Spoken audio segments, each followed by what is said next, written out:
Ang Diyos.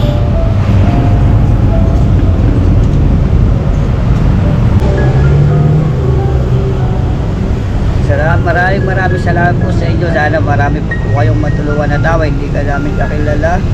At binilulungan niyo po ako may pambilin na. Pambili ng Mga damit po. ba't kayo umiyak? Ano bang nasa puso mo ngayon? Ano ang iyong naiisip? Hindi nga po alam na biglang darating sa akin yung blessing po. Di mo sukat akalain. Magandang hapon po, magandang araw mga kaagapay. Nandito na naman muli tayo at gagawa tayo ng reaction video. Yes po, gagawa po natin ng reaction video ang isa sa na-vlog po ni Kuya Ka-Business na apo daw siya ng isang senator. Ayan, so tara guys, panoorin po natin. Sir. Ay, sir, magandang hapon po. Ako po si Ka-Business. Ka-Business po. Nagtitinda po ako sa Pagina, sir. Ha? Nagtitinda lang ako sa Pagina, sir. Nagtitinda kayo sa Pagita. Saan po yung paninda nyo, sir? Sipag Nakatulog lang po ako. Opo. Sir, excuse me, sir. Ako po ay isang charity vlogger. Okay lang po ba na makausap kayo, may interview at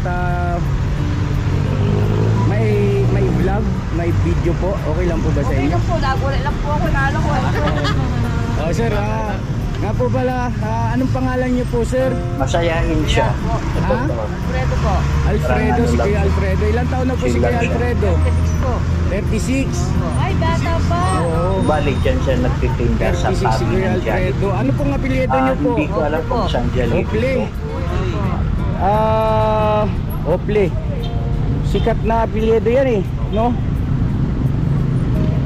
Yung dating senador, Okay po. oo. Kilala niyo po 'yon? Kamag-kamalis, tatay po ng tatay ko.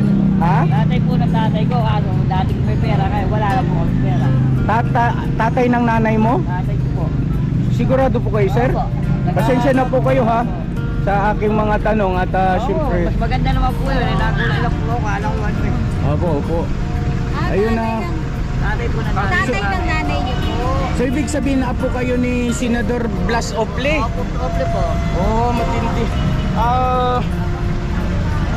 Ano pong nangyari, sir? Kung okay lang po, may alaman namin anong nangyari. Kasi ang alam natin, syempre, ng karamihan, si Senador Blas Ople ay may kaya, oo. May kaya, mayaman. Ang po namin, fish pan nabenta po, kaya bumalik kami Fish sa pan po? Opo.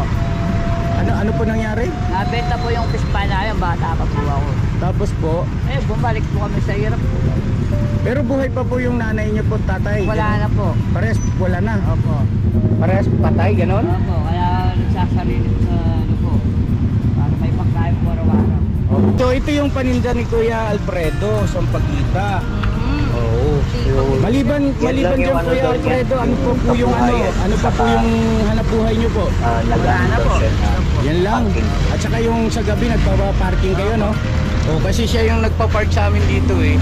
Tapos masayahin siya, masigla. Sabi ko kako kakaiba to kako yun nga nabanggit niya na siya ay apo ni Blas Ople. Kuya Alfredo, gusto mo bang meron kang tinitirhan na maayos? Kung pwede lang po kaso walang pag-upa po Naiyak na siya.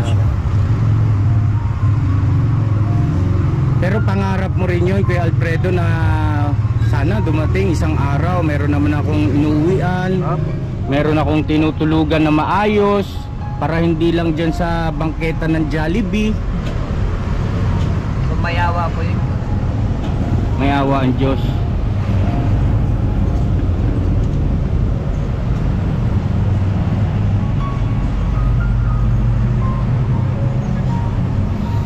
Ayun na, Kuya Alfredo, tanggapin mo muna itong 3,000 pesos Kuya, ito po. para meron kang panggastos. 1, 2, 3,000 po. Palakpakan naman natin.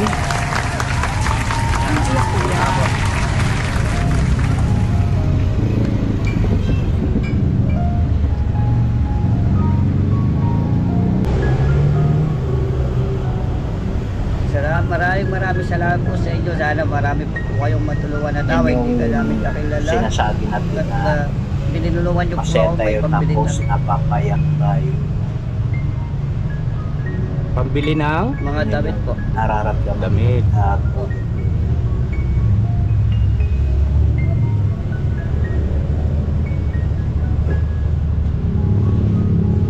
Alfredo, bakit kayo naluha? Bakit kayo umiyak? Ano bang nasa puso mo ngayon? Ano ang iyong naiisip? Hindi nga po alam na biglang darating sa akin yung blessing po. Di mo sukat akalain. Baka kasi sabi niya kanina, hindi ko man kayo kilala. Ako kuya ay sumasampalataya, naniniwala na ang Diyos ay makapangyarihan sa lahat at walang imposible sa Kanya. Po'y naniniwala ang Diyos, po'y makapangyarihan higit sa akin. Kaya sa araw na ito, Sa araw po ito nabigyan po ako ng blessing po. yun nga mga kagapay, napanood nyo naman po yung video natin na kinuha ko po yan sa channel po ni Kuya Ka Business. Ayan, kung gusto nyo panoorin po yung whole video kasi may mga matas po yan, and nagkuha lang po tayo ng mga clips. Kitan po natin na talagang wala pala siyang bahay, homeless siya, then doon lang siya sa tabi ng Jollibee. Doon din siya nagtitinda ng sampagita, and pangalawang ano rin po niya, ginagawa niyang parang racket din, yung pagiging parking boy. Kasi ayon nga kay Ka Business, nakilala niya si tatay kasi nga si Alfredo pala, ay siya yung nag-ano sa kanya, nagparking doon, ng parking sa kila Ka Business. Then binigyan pa yan ng pera ni Ka Business, kaya binalikan daw siya ni Ka Business kasi nga nakita niya na kahit paano ay deserve din tulungan si tatay, and natuwa nga daw sa kanya si Ka Business. And yun nga, binalikan siya ni Ka Business, ayan, kasama ang buong team niya. Nakabutan na naman nila na yun, nakaidlip nga doon sa upuan habang siya'y nagtitinda ng sampagita. So kung anuin po natin, hihimay-himayin po natin, ilan lang po yung makakabili kay tatay. Baka yung binibenta ni tatay, kuya pala, Alfredo, kasi wala pong asawa si Alfredo, single pa po siya. Tatay ako ng tatay, di ba? Single po si Alfredo. Ayan. So parang magkaedad lang kami, pero kung titingnan nyo, parang matanda na siya kung tingnan, di ba? So yun po, ilan lang yung mabibenta ni Tatay Alfredo ng sampagita. Baka hindi yan maubos yung 250 na sampagita na tinitinda niya. And ilan lang din yung binibigay ng mga tao sa kanya pag nag-assist siya sa parking booth, pagiging parking boy niya. Minsan naabutan lang yan ng mga malaki na yung 10, gano'n. Pero may mga tao din naman na nagpapaabot ng medyo mga 20, gano'n. So, di natin pero maliit pa rin talaga. And yun nga ang nakakalungkot kasi wala siyang tulugan, and yun nga, pala siya apo pala siya ni Blas Oakley. Ayan. Sa mga hindi po nakakakilala kay Blas Oakley, si Blas Oakley po ay isang kilalang politiko dati. Ayan, naging kalihim siya ng Department of Foreign Affairs sa ilalim po ng administration ni Ferdinand Marcos Sr. And ang maalala ko lang din po sa kanya, naging rin po siya, naging kalihim din siya ng DOLE or ng Department of Labor and Employment. And naging Assistant Secretary din siya ng DFA noong panahon ni Gloria Macapagal Arroyo. At isa rin po siya sa kilala, susulong ng mga karapatan ng mga manggagawa at ng mga migrante. Yun po yung naalala ko sa po ni Blas Oakley. So yun po. So yun nga, nakakalungkot kasi kung isipin mo, masasabi mo na apo naman siya apo siya ng senator or na isang mayaman, kasi syempre mayaman yan yung lolo niya. So kung isipin mo, bakit, ano kayang nangyari, bakit ganyan yung naging buhay niya. So yun nga, nasabi nga rin niya na yung mga ari-arian daw ng mga lolo niya, ng lolo niya, ay nabenta tulad ng pispa, nabenta. Then, siguro siya, yung nanay niya, mga magulang din niya, ay naging, kumbaga, kung mayroon man silang negosyo or may sila dati, mga ari-arian, baka nalugi na, yon binenta na rin. So, itong si Kuya ay siguro hindi rin pinalad, hindi rin nakapag-aral o hindi natapos. Kaya, diyan napadpad yan yung naging buhay niya ngayon. Yan. Hindi rin natin alam kung ano talaga yung mga buong kwento, bakit siya naging ganyan. Bakit nga ba siya hindi nakapag-asawa? Bakit nga ba siya naging homeless? Ano ba yung mga magulang daw pala niya ay namatay. So, mahirap din kung isipin mo. Then, siguro isang rin po to, isang lesson na rin po to sa mga tao, sa atin lahat, mayaman man tayo o mahirap, ayan, lalong-lalo na sa mga mayayaman, na masasabi natin na hindi araw-araw o hindi ngayong panahon, porket mayaman ka ngayon, bukas ay mayaman ka pa rin.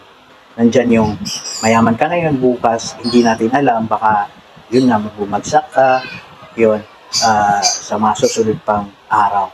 So kaya, pa rin talaga tayo na hindi rin kumbaga, dito makakaano rin po tayo dito ng leksyon na hindi porket mayaman yung lolo mo, mga kaninunuhan mo or tatay mo, ay kumbaga parang aasa ka lang din sa kanila. Kaya dapat mayaman man tayo o mahirap, magkaroon tayo ng sarili din po natin na trabaho or negosyo na yung bang hindi tayo aasa sa kung anong meron ang mga lolo natin, pamilya natin. Kaya dapat habang maaga, mayaman man tayo o mahirap, matuto tayong maghanap buhay ng sariling atin. Kasi kahit na bumagsak man yung ari-arian ng mga pamilya mo, mga lolo mo, mga lola mo, tatay mo, at least ikaw, mayroon pa rin maiiwan sa'yo na talagang sariling sa'yo, diba? Din po kay Kuya Ka-Business kasi nakita niya, binalikan niya si Kuya Alfredo, and according din po sa kanya ay hahanapan po nila ng matitirahan si Kuya Alfredo. Di natin alam, baka pagawan pa ng bahay kung may loob pa silang mahahanap na pwedeng pagtirikan ng bahay. Ayan. So, salamat po, Kuya Business. Saludo po ako sa inyo, sa mga kasamahan niyo po na patuloy din pong naghahanap ng matutulungan at tumutulong sa ating mga kababayan na kapos-palad.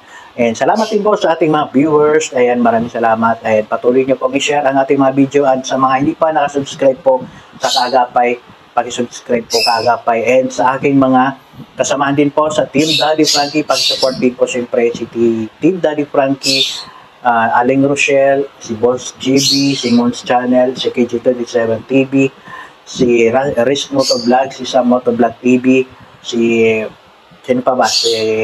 Vance TV, ayan, si Miles Vlog or si Myren's Official, si Sweet Charms, ayan, pakisuportahan din po sila, mapa-FB man yan o YT. And syempre, ang may-ari po ng video na ito, ginawan po natin ng reaction video, si Ka-Business Official. Isama nyo rin po ang kanyang anak na si Papa Dane. Ayan. Maraming salamat po. Kita-kits ulit tayo sa ating next reaction video. Bye-bye and God bless.